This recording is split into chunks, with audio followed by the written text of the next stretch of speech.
this video we're going to go over what makes and constitutes a BTSR bedroll. This is made up of 3 different parts. I have a canvas, and this is 4 foot by 6 foot. If you're taller than me, which most people are, you might want to get a canvas a little bit longer. Academy sells this canvas. It's waterproof, it's fairly tree proof. This is what I endorse. Also, I have a fleece blanket bedroll. These are at Walmart, fairly easy, fairly simple. Due to the nice temperate climes of BTSR, it's not necessary to have heavy weather gear.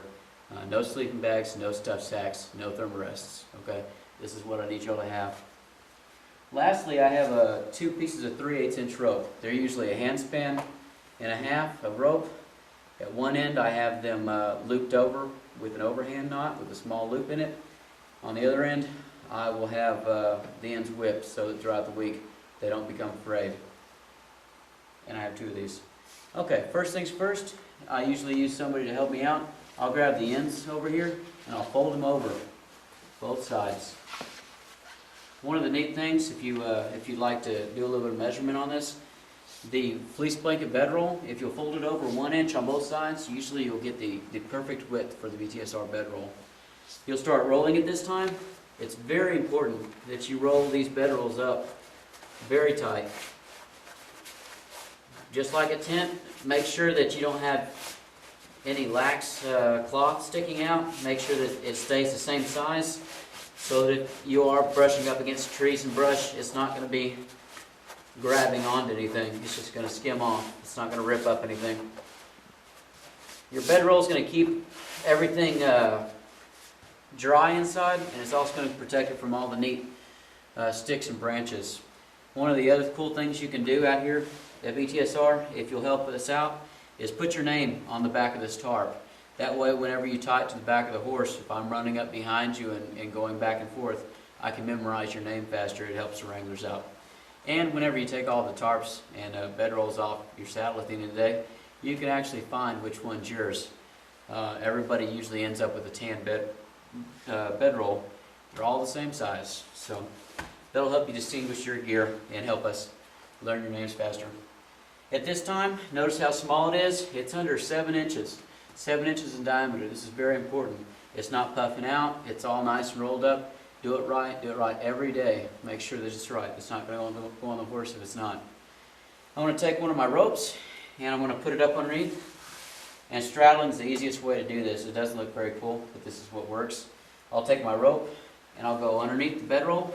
I'll make sure that I have about 6 or 7 inches away from the edge of that bedroll, but not up in the middle of it. I need 6 or 7 inches from the edge to make sure that when I attach it to the saddle, it has no way of shimmying off throughout the day.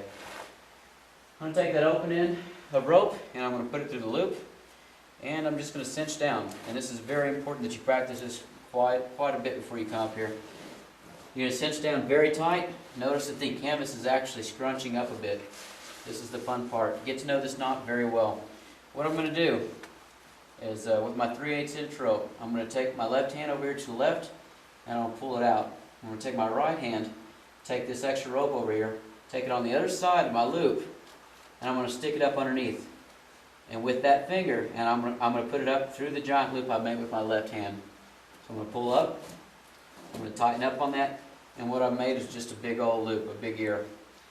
With this, I'm not quite done. I'm going to vary the length of it. It's fairly simple. You can make it bigger or smaller. This is the part that's going to take a little bit of practice. You want to make that loop, that first loop, the right size so that you can take it and do the exact same thing one more time. You'll take your left hand, you'll take it over here on the left side of this loop and make an imaginary loop. Take your right hand, go over the top of that loop one more time, up,